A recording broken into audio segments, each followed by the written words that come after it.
What up world, D-Dread on the mic, presenting to you the new way of playing armors, and I like to call this MAGNA BOMB, because you know why? The security is pretty cracked. You've got a lot of bombs in there that you do not want to face with, while still having that awesome aggression that armor is good at. Let's face it, it's what it was designed for, especially with the cracked Tamers and the awesome armor protection. So if this is the video for you, then stick around and enjoy. If you're new to the channel, like what you see, and you love VMon and all this good stuff, then make sure you subscribe and turn the notification bell, because I do videos on the reg.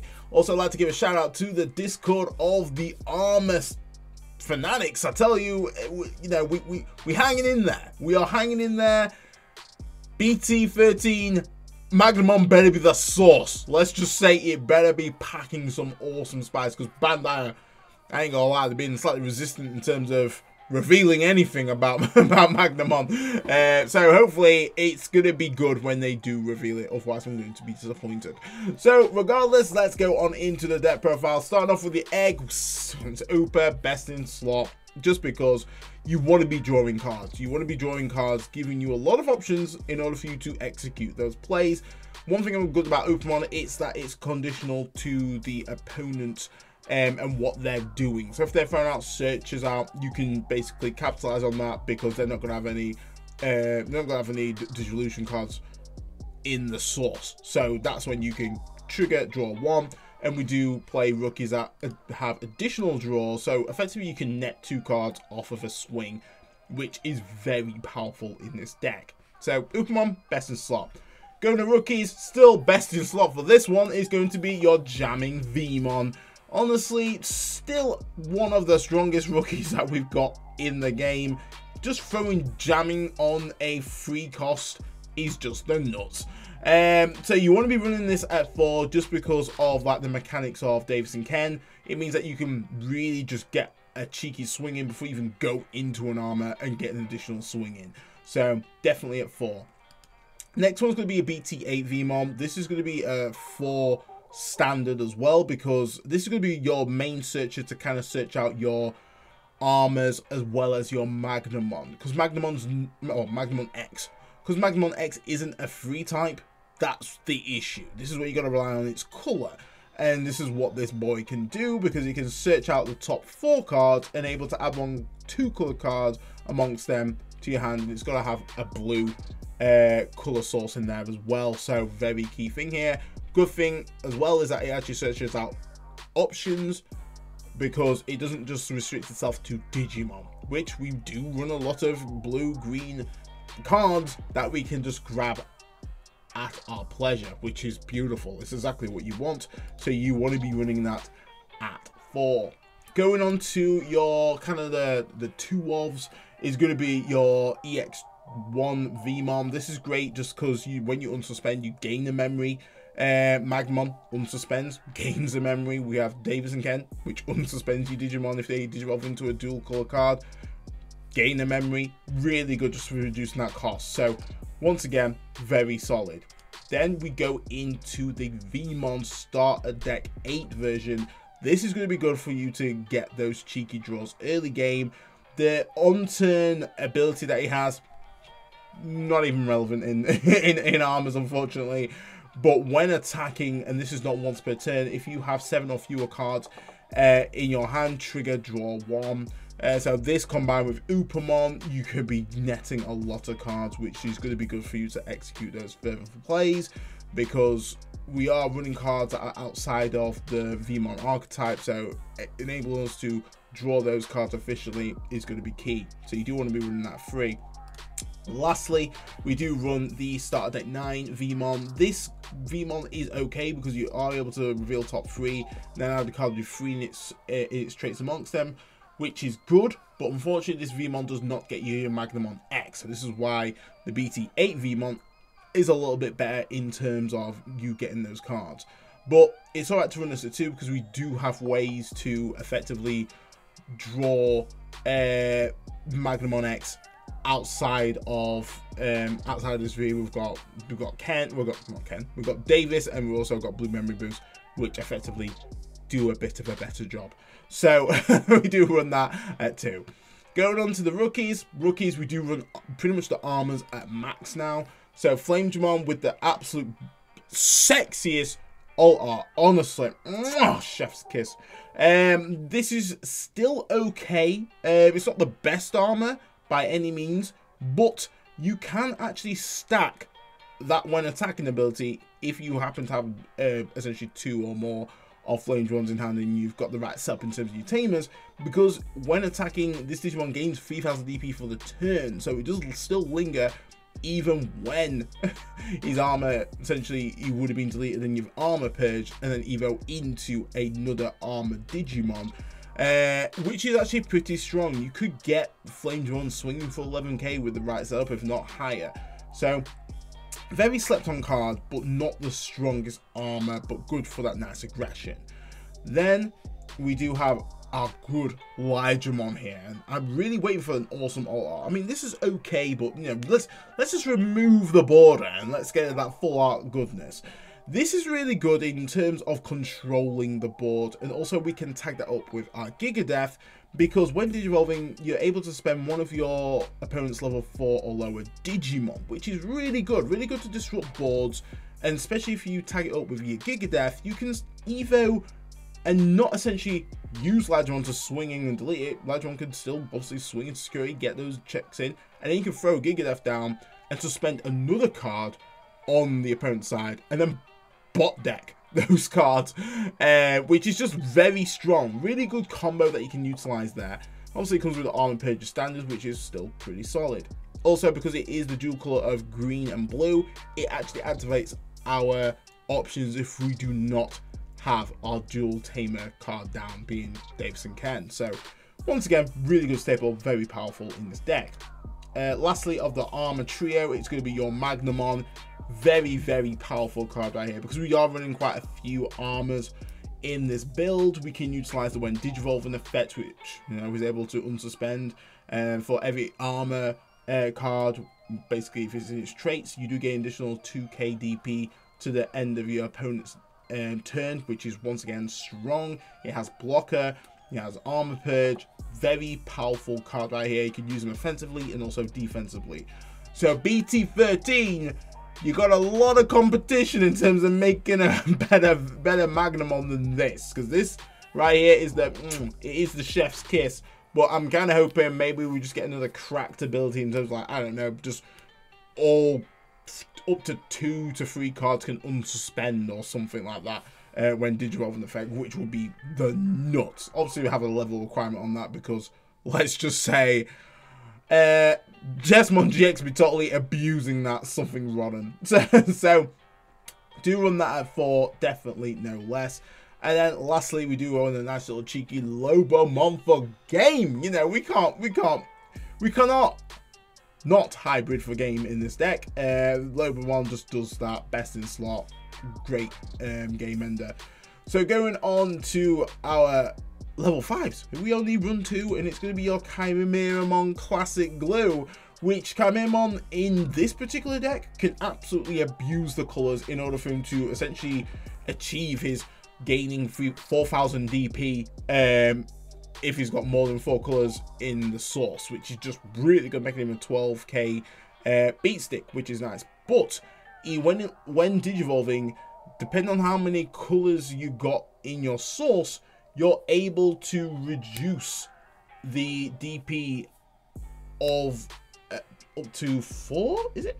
I think yeah, up to 4 of your opponent's Digimon by minus 1000 DP for each of the Digimon's color till the end of your opponent's next turn, which once again is pretty strong, especially if you do have Magnamon X out. It means that it's going to be very hard to knock him out unless you literally just go in with a form of option or bounce the brother. So really powerful card in this actual deck.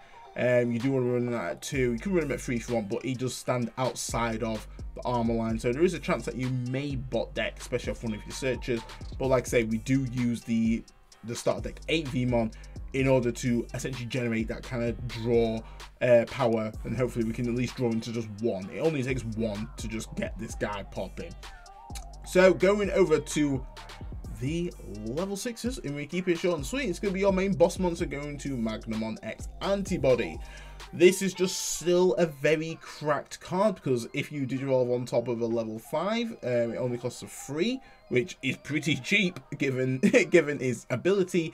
But if you digivolve on top of a Magnamon, it just costs 4, which is actually cheating an Evo step and just making Magnamon an absolute menace, especially if you've managed to if you have a few armors in trash, Evo into Magnamon, and then Evo into Magnamon X Antibody. The actual DP that is gained from Magnamon, and obviously how many armors has got in trash, actually carries over to this boy. Meaning that because he can redirect all attacks, this is not once per turn, as long as you have an armor in the Digivolution source in terms of traits, so obviously Evo on top of Magnamon, that's an easy condition. Or playing outside of armors, if you do have an X antibody option in the source, this effect is then live. Then all turns, if this Digimon was going to be deleted, you can just basically pop this on top of your security, which is just absolutely the nuts. So good thing with this is essentially you don't have to suspend in order to block. It's the blocker is not a keyword here. So if you Evo on top of your Magnamon, effectively you can block twice in essence, which once again is the nuts. Obviously the bad thing when it comes to Magnamon X Antibody is that searching for it can be a bit problematic, especially if you're using the starter deck version of Vmon, just because it is not a free type. But luckily enough, we do have ways to search this out pretty efficiently just with our BT8 Vmon. We've got Davis and Ken, and we also got our memory boost. So regardless, we've got ways to search out this bad boy. You do want to be running that at 4. So that concludes for our Digimon. We are running 34, which is, like I say, a little bit low-ish. But the main premise of this deck is the bomb. We've got the Magna. Now let's get onto the bombs, because what we want to do here is basically see these in our security. We get massive gains from doing that. Obviously, if we do have to hard play it, we have to hard play it. But regardless, you know, seeing good old Davis come out of security means that we're going to be able to get his on play and reveal top 3 and add a blue card or green, and not or green Digimon card from amongst them to your hand. So if ideal search is going to be getting a Vmon or getting a Digimon that has got blue in its source, and also then getting a Lydramon, which means that we can just net 2, winning, which is fantastic. And then obviously it's our stable memory setup. If we have obviously our Davis, and then we have Davis and Ken out, you know, we're pretty much sitting at 4 memory at most times. If we do have a blue and green Digimon out on field or about to come out, then we're going to be sitting at 5, which is massive. Really big amount of memory for us to execute some core plays. Speaking of the boys, here they coming in with a pretty cracked set of abilities. I'm not going to lie. I'll start a main phase. If you have a blue Digimon in play, gain a memory. If you have a green Digimon in play, gain a memory. If you have both of them in play, gain 2 memory, gain them both. So it's just, once again, very strong. We do have Lydramon that pretty much meets that condition. And then the main classic bit of armors is going to be, you're able to suspend this Tamer, and when you digivolve into a dual color Digimon, you can unsuspend it, obviously then pay the memory, pay the actual devolution cost, but the unsuspending is where it's all at. And I feel like this is just going to be a very powerful card in general, just because it's not tied to a specific color. It's just a dual color Digimon card, which is just banging. Absolutely the source. So we do run that at 3. You could boost up to 4. I've seen lists do it to 4. I feel like 3 is just enough. Just having 1 out is pretty nice. Having 2 out, the absolute source on top of Davis. You're going to be laughing. You're going to be drowning in memory. So that concludes for the Tamers. We are just running a cheeky 5. Then we go on to the options. So blue memory boost at 3. After the regionals experience last year, oh god, nothing's worse when you break with armors. Honestly, it's like the whole mechanic is completely ruined. I can't armor purge if there's nothing underneath me. So blue memory boost for that added consistency enables us to dig top 4 cards of our deck and then add one blue Digimon card from amongst them is just the absolute sauce. And then on top of that, we can trigger the delay effect and gain 2 memory when we need to, which in this deck is actually really strong, because if we want to be popping our Giga Death to leave the opponent in a very awkward predicament, we can do, which is great, meaning that in essence we might be passing the opponent to 2 if we have our Davis and Ken and a blue memory boost there chilling, and if we have Elijahmon out there as well, which is pretty achievable. It makes our Giga Death a lot cheaper to pull off, while still getting massive benefit of just disrupting their board, because main play cost of 9, oof, expensive. I can feel the expense. To spend one of your opponent's Digimon, then place up to 10, which is even more than 8, of your opponent's suspended Digimon at the bottom of the owner's decks in any order, which, like, if you're facing off up against Bloom Lord, in which they suspend all their cards, this will just ruin that board state completely. It's bad enough that we've actually taken a lot of their key cards, which create a lot of Digidesorption, suspend, and all that jazz. We've got rid of one of their boss monsters, and then we've just trashed all the other sources that underneath, which is massive. It means that it's going to be very hard for them to climb up efficiently after that. So very powerful card here. And then if it's triggered from security, it kind of acts like Mega Death, but instead of bouncing it to hand, they just go to the bottom of the owner's deck, which once again is strong. And that's the whole premise of this deck, is make sure we've just got so many freaking bombs in there, which is just going to ruin their day. Being the main thing. So we do run that there at 3. Classically, we know what Mega Death does. Just cheap, efficient, bounce back to hands, make them start all over again whilst trashing their source. There's a lot of decks that essentially like the middle slots, like the like level 4s, level 3s, level 4s, and so forth, are pretty key to the strategy. If you can just bounce their top boss monster, which this format is a lot of just tower decks, then they can't really make an efficient stack again. Arms is pretty low ceiling, so we don't really have much to worry about that. I mean, we're only pretty much one to 2 Digimon that actually have some form of inheritable, so there's no sweat of our nose if we get Mega Death. It's just, yeah, when you're versing tower decks, it is quite detrimental. But there is a lot of decks that now have a bit of protection against bouncing, so it's obviously something to note and just be wary of. So then lastly, we do go in with the 2 Awakening of the Golden Knights. This is really good. This essentially acts as like a level 5 when you evo in on top of any armor Digimon, which is really strong. If you have an armor out in the field, you can know its color requirements, banging.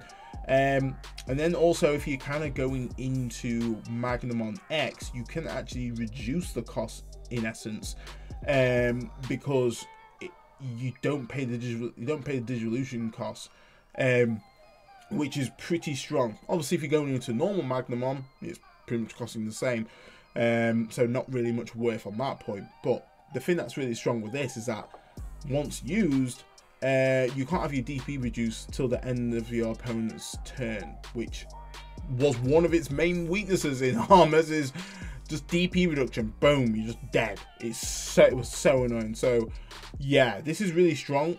If we get a Magnamon that prevents us from being digivolved, like a nice blanket effect till the end of the opponent's turn, that will be that'd be a game changer. I'm not gonna lie. That would actually be a game changer, because DP reduction and digivolve are the 2 things that just break this deck completely.